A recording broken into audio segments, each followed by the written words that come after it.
13th episode of the Dadaxy. I'm really happy that you're here with me today again. So, I'm recording this on Leap Day, which is the 29th of February. And it's funny because actually I want to talk a little bit about the concept of time, which is very relevant in healing, and whatever is relevant in healing is also relevant in self-medication, aka drug abuse. So, like, the thing that really amazes me most in modern day humans, like, there are many things, but like one thing in particular is that we have 12 months and it's a sun calendar, when actually, like, I totally believe that we should use a moon calendar, because a moon calendar has 13 months with exactly 29 days, and then there is no need for a leap day every 4 years.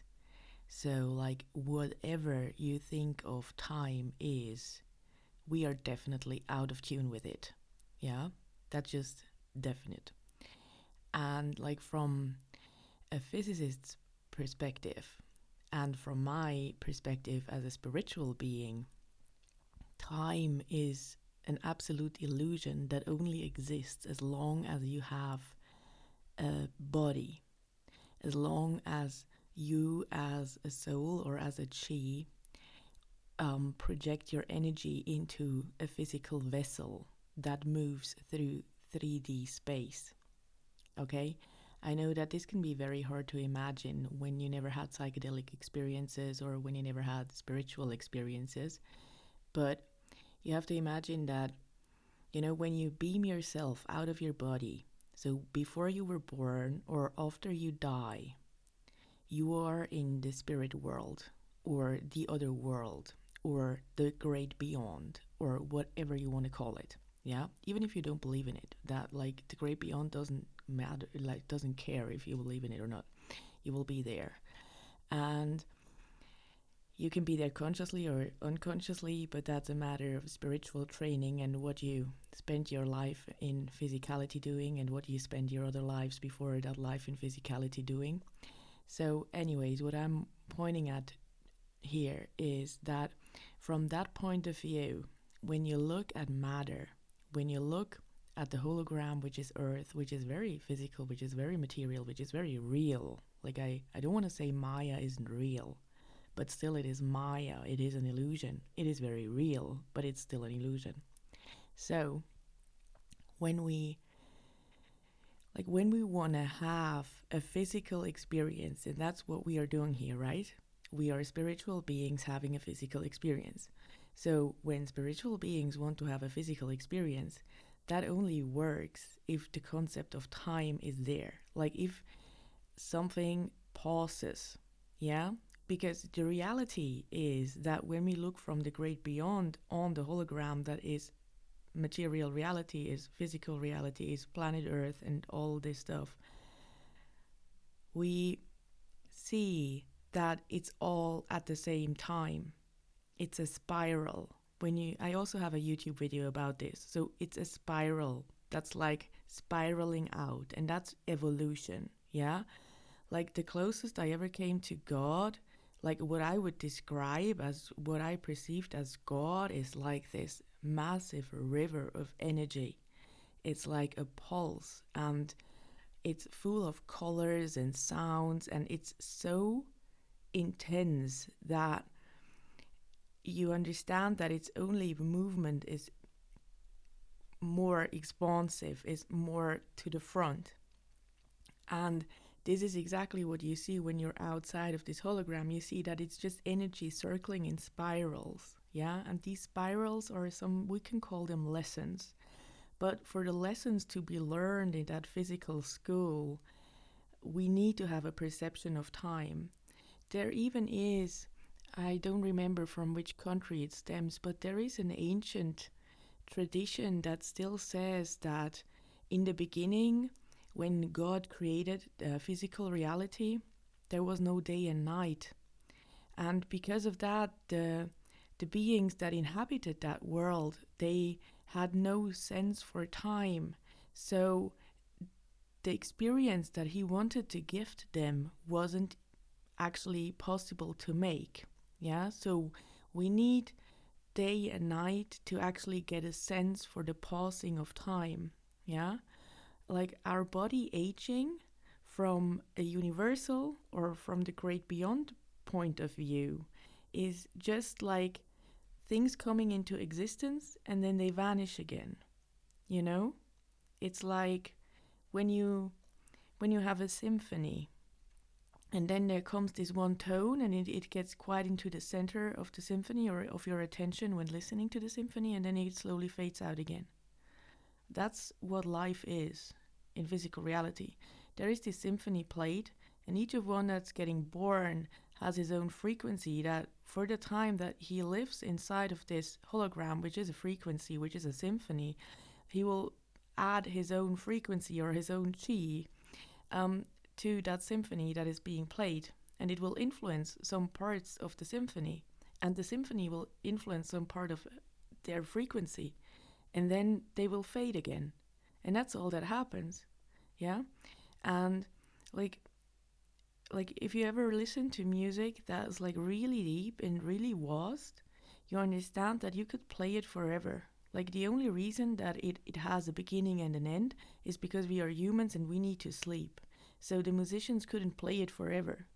Nowadays you could loop something infinitely, I guess, but at some point the capacity of your laptop will run out. Yeah, so it's more, if it's really really good music, it doesn't necessarily have a beginning and an end.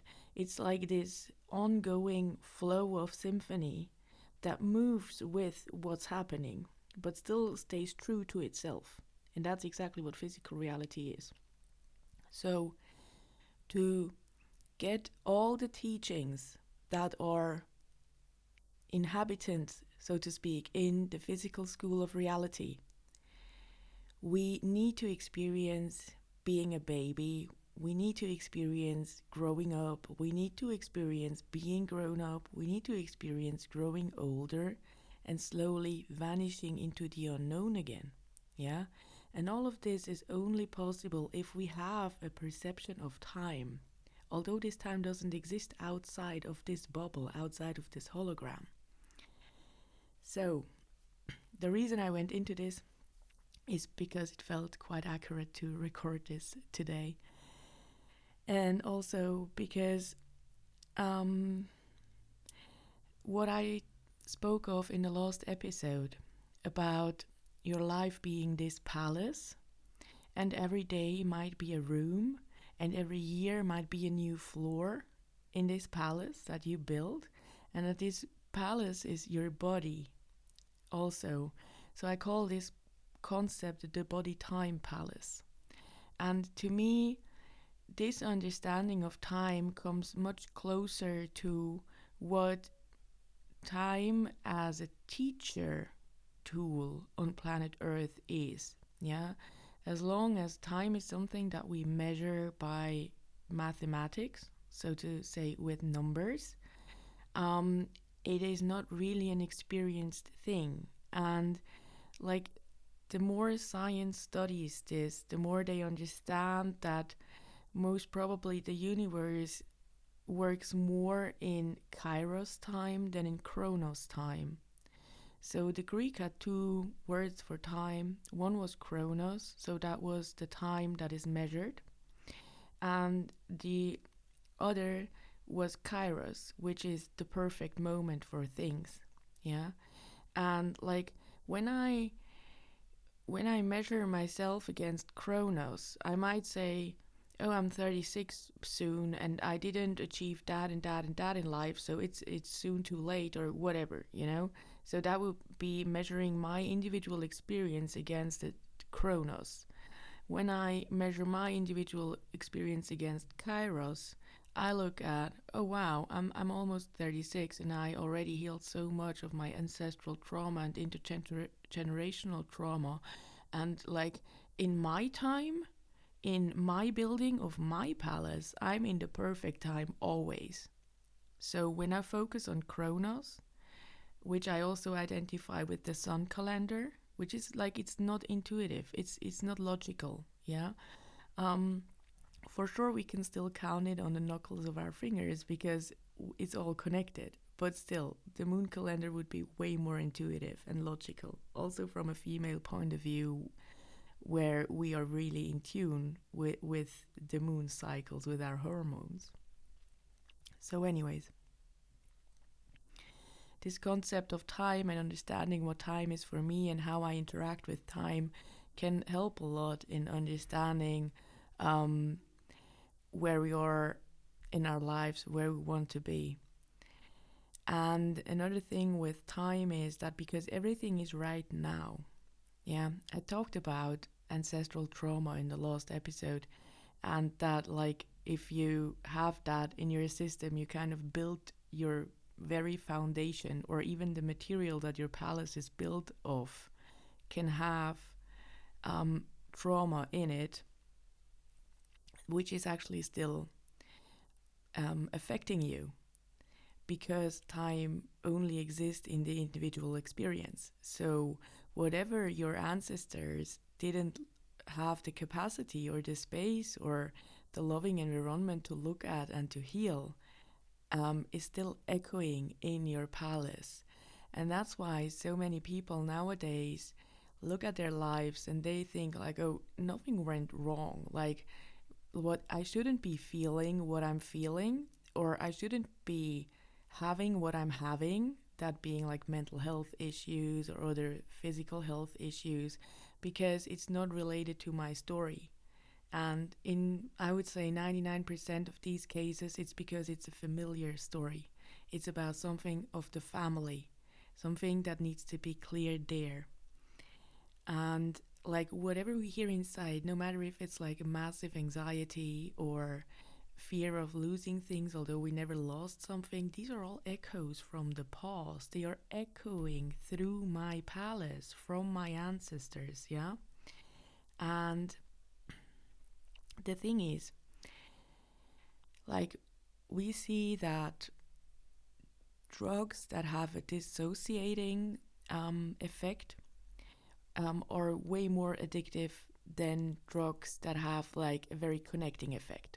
Yeah, like I never came across somebody that was addicted to LSD or even DMT. Like, you know, like you just don't get addicted to those things. Maybe you have a time where you overdo it because you think it's cool or whatever, but you don't get addicted. Also, not to mushrooms. It's just not happening. I also never saw somebody really getting addicted to MDMA. Like to pills, yeah, that's a different thing because there are other substances in ecstasy pills. But if it was like pure MDMA, I've never seen somebody getting addicted to it. And that is because, like, okay, MDMA can also dissociate you, but because you're not really able to function in that state, because MDMA largely dissociates you from your mental body, so your rational thinking, and that's what can be very healing. Because, you know, I think the reason why substances are also now on the forefront of being used in psychotherapy is because they can help access subconscious field, aka these rooms in your palace that like maybe are not even from your time. And the mental body is like the safeguard of the aura. So sometimes it's good to get him out of the way to really look at things. But this has to be done in a very like highly trained professional setting, because otherwise it can do more harm than it can help. But so these drugs that help you connect, also LSD, DMT, which is used in ayahuasca ceremonies, which are like jungle therapy, um, they don't get you addicted because they really help you associate more. Yeah. And if you associate more, you need breaks. Yeah. Like the deeper I listen to a podcast or read a book, the more breaks I need to digest what I had. You know, no matter how much I would love to read the whole book in one go, I know that I just can't digest it. And I even doze out. Like if I want to read on when I don't have the capacity to take in more information anymore. So that's like, um, these highly associating drugs usually have, like, we feel that we need a break in between. And it's interesting that they actually do not have like this addiction forming effect on our brain, like for example nicotine has. Nicotine is like one of the highest addictive drugs, um, and it dissociates your nervous system. Yeah, people that smoke, they kind of like, I smoke too a lot actually, and it's like, the more work I do also with my ancestral trauma, because you might think, oh yeah, she's Swiss, like what ancestral trauma should there be because there was no war in her country. And that's very true. But the thing is that my grandma lived in Germany during the Second World War, so I have that thing going there. And we know now that, like when my grandma was a kid, she already carried the eggs that in the future would form my mother inside of her. So, and that egg already contained the information that would form the egg that would become me. So I was there. And that's why time doesn't exist. Because in some form, my energetic signature was there with her during Second World War. Okay? And um, then on the other hand, we, like in Switzerland, we did very difficult things with women who lost their husbands, for example. Like we took their children away and gave them to other families to work, or people from poor families or from gypsy families, like they wanted to get rid of the Roma and the Sinti, and so they took away their children and gave them to other people where they were treated very badly and they were assaulted sexually and they had to work from, like, I don't know, from baby age on.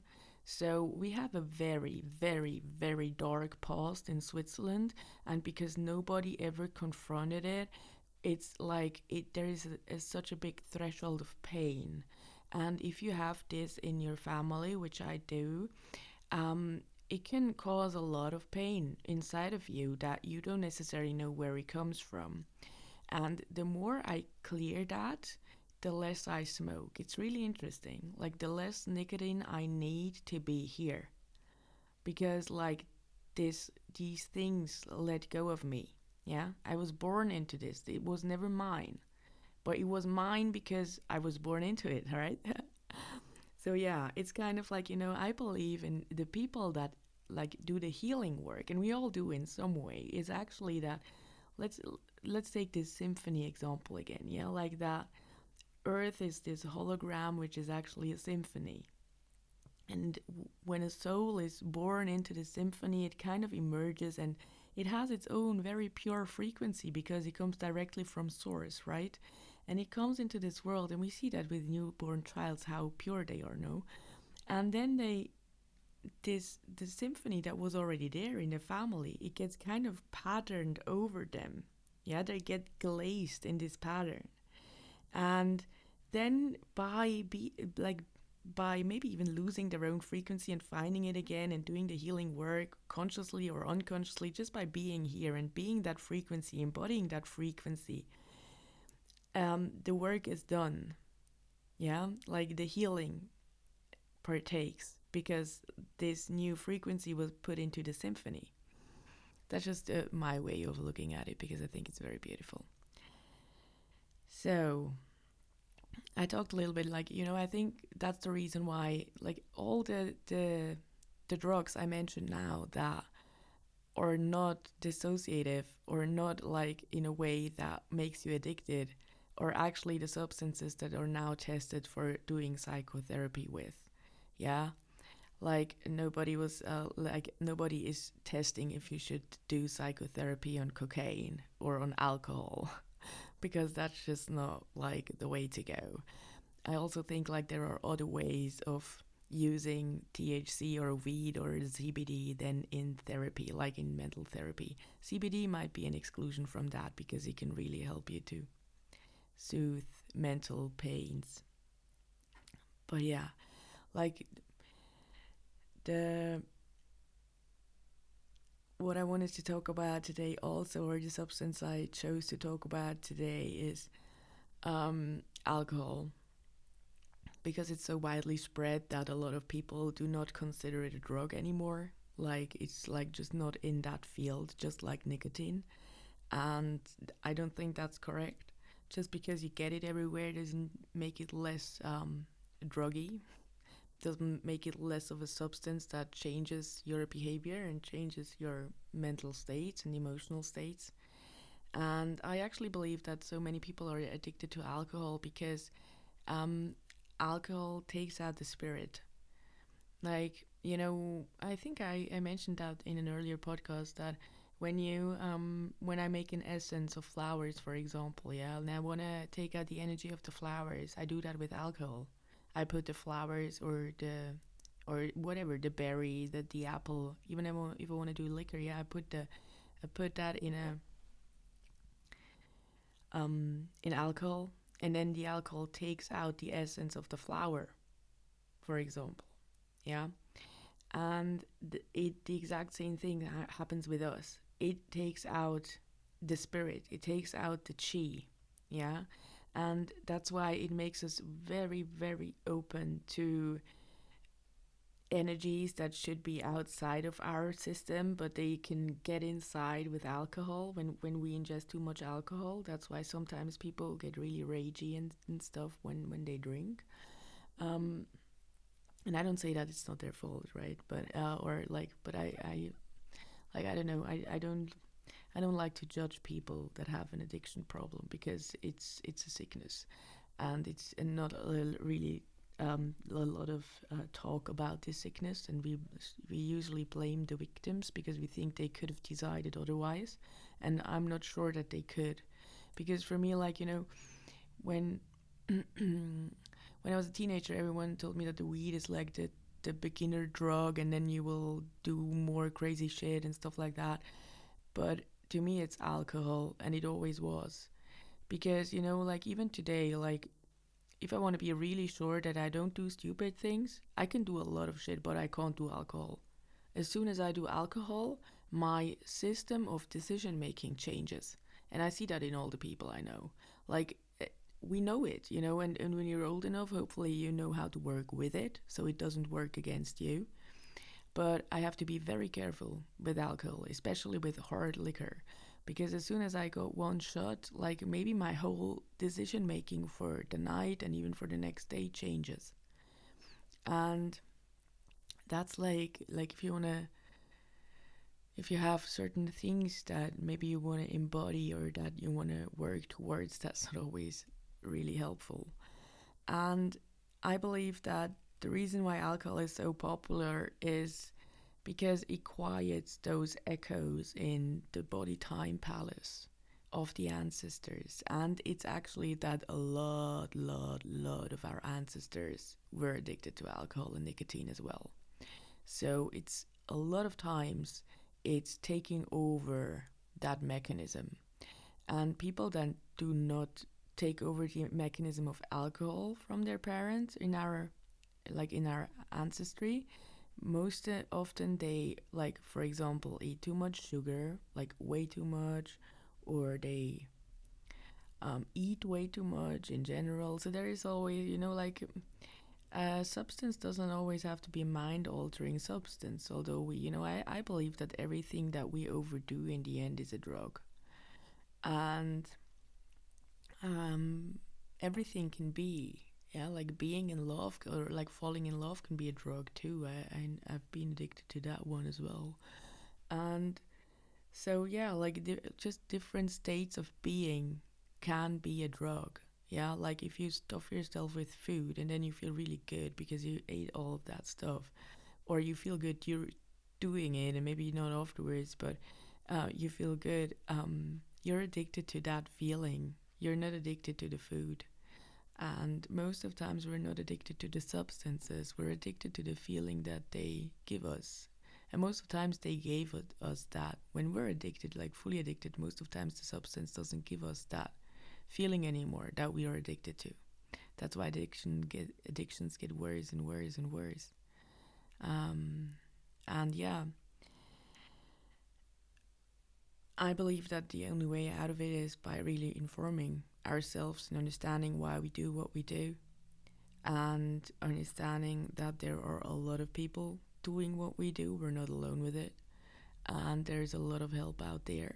Like, you have to search for it a little bit, but like, I'm always there to link you with good NA groups and stuff like that. Because I strongly believe that, like, addiction is a human experience, and a lot more people than we ever would think of can relate to it.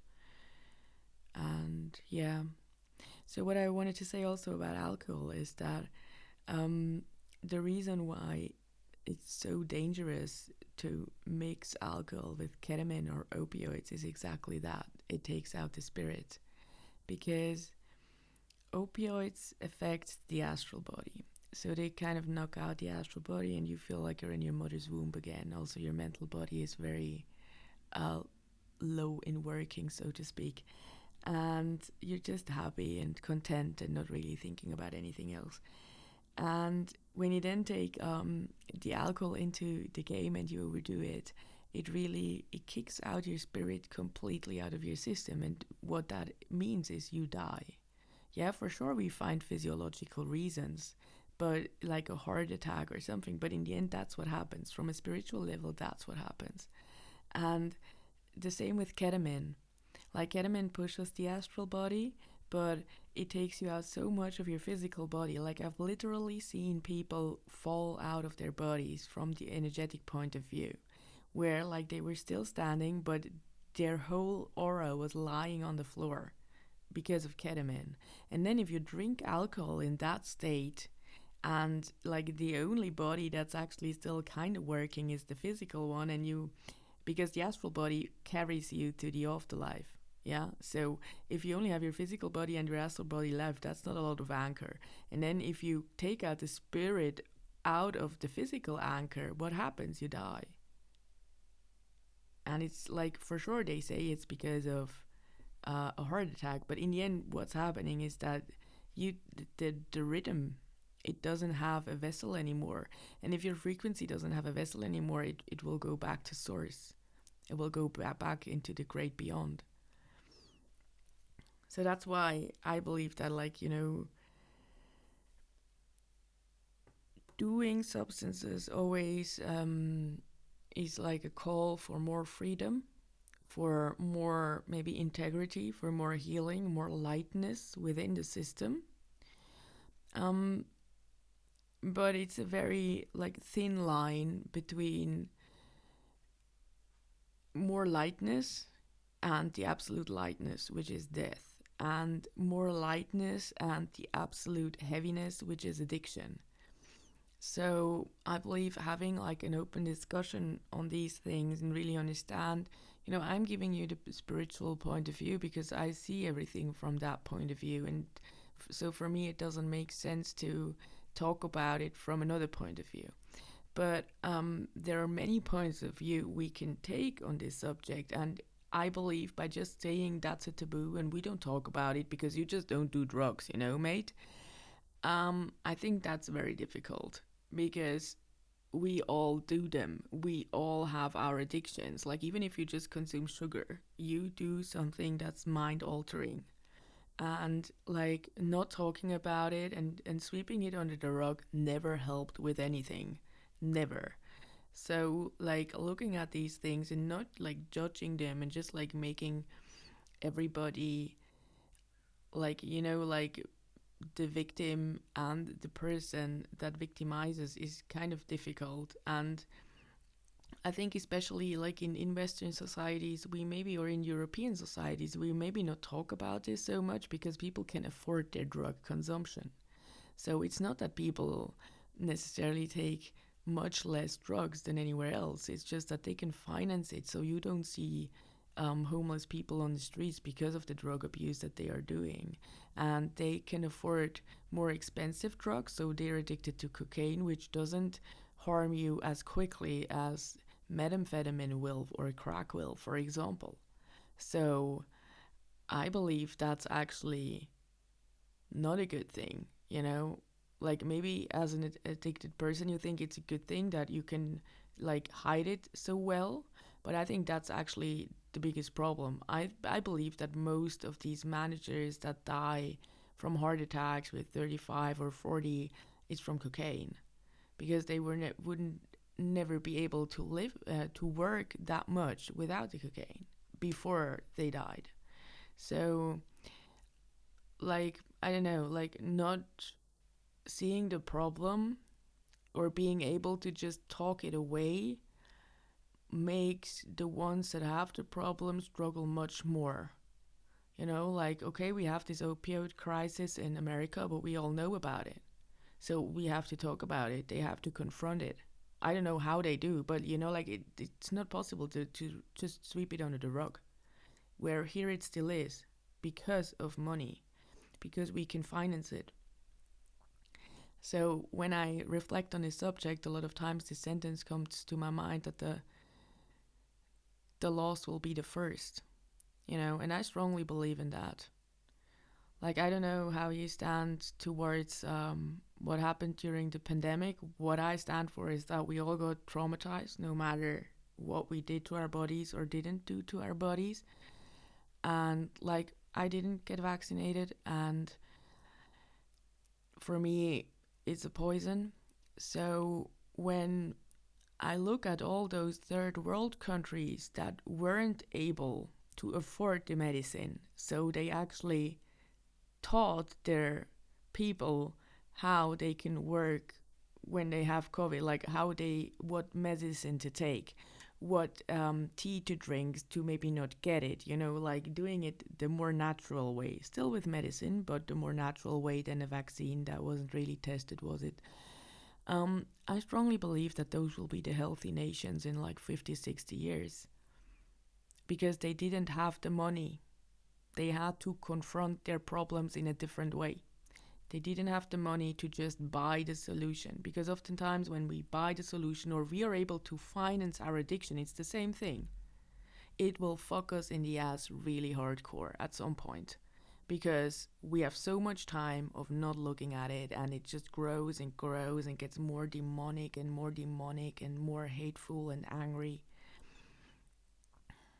Yeah, because like I don't know, like a lot of people I know that are addicted, they will not stop their addiction because there is this feud with society that blames their addiction on them.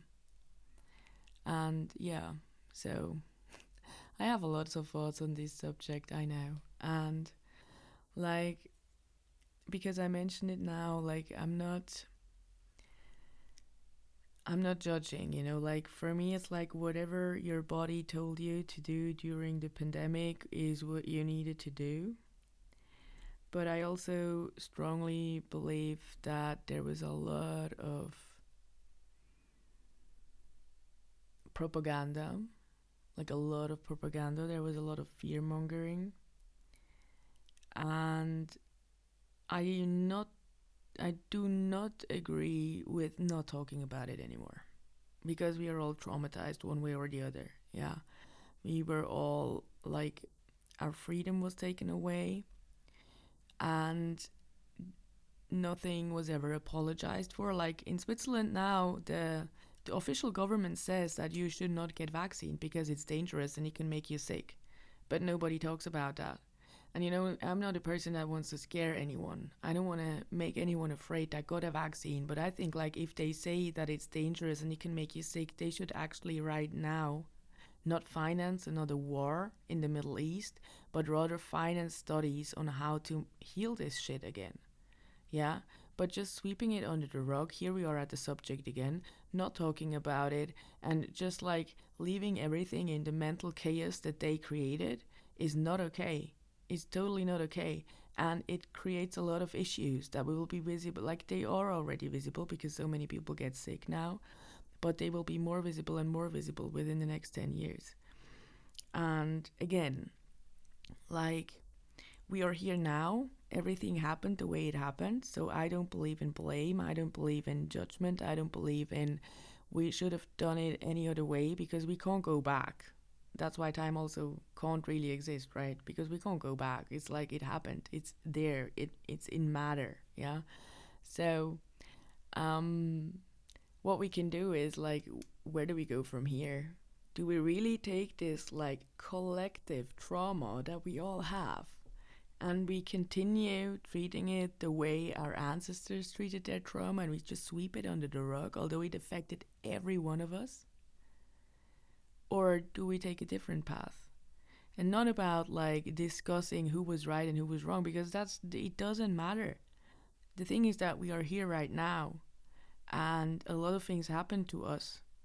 And some of us are mentally not as stable as they were before the pandemic. A lot of us are physically or financially not as stable as they were before the pandemic. And these are things we have to address. These are things we have to look at collectively and like see where, like, how can we do things differently next time? Yeah, because like so many things happened. Like we had in Switzerland, we had a plan that they had to follow in a case like that. They didn't follow the plan, so they were not prepared. And that's just things that like in my opinion, nobody should still be in the government who decided that. Like in my opinion, everybody should get kicked out. Everybody that lied, everybody that now says it's poison and before said, I give you $50 if you make your friend get a vaccine, which was happening in Switzerland. I think that's difficult. I think that's really difficult. And I think like there needs to be some, I don't know, there needs to be a public discussion on this. And not like, oh, can we talk about something else? Because I understand I want to talk about other shit too. But like, that's the way our ancestors went. And that's why we all have so many echoes in our minds. Because, oh, the war is over. Let's never talk about the war again. Oh, they stopped taking away the kids of the Sinti and the Roma. Let's never talk about that again. Oh, they stopped taking the kids away from females whose husband died. Let's never talk about it again. Let's pretend it never happened. But we can't do that. It's stored in our body time palace. So, yeah. My 2 cents on that subject. I didn't know that I would end it on this. But yeah, I really hope that you felt because this is really heartfelt. Like, not during the pandemic, or at least not during the later stages, and not now. Like, I will not fight anyone on their decision as long as they don't fight me on mine. Um, and I don't want to make this again like a division thing, like it's not about somebody against somebody else. It's about this shit happened and it affected all of us in the worst ways. And it's not okay. It's not okay the way it went down. It's not okay the way it goes down right now. It's not okay. And we have to talk about it because this is our generational trauma and we all share it, no matter if you're a millennial, a boomer, a Gen Z, it doesn't matter. We all went through it. And yeah. So yeah. I also see that there is a huge increase, and maybe that's why I covered this here now also. There is a huge increase in taking opioids since the pandemic and in taking benzodiazepines and taking antidepressants. Yeah, people are really hooked on dissociative drugs now. And there is this like movement against that, which is, as I mentioned before, doing therapy with MDMA, with LSD, with psilocybin. But like what people tend to do, what humans tend to do more are opioids. So really just going back into the womb of the mother and forget about everything, because that's what heroin feels like. And I mean, if that doesn't show how many trauma there are that maybe we're also triggered to come back out by the isolation, by not being able to visit our family, by losing our jobs or losing our health or losing our sanity or losing our trust in the government, because like that's what I see. I never trusted the government. I had so many issues with them all my life. But for the people that really trusted the government and like they learned some stuff the hard way, and it was hard to watch for me too, for sure it was most probably necessary, but it was really hard to watch what went down and what is still going down sometimes. And so, yeah, like we already see this movement of dissociation towards that topic, and I think it's important to not do that. So, yeah. I think that's everything I wanted to cover in this episode. So I thank you very, very much for listening today. And I hope you had a great leap day. And I wish you a lovely weekend ahead. And yeah, take good care and speak soon. Bye bye.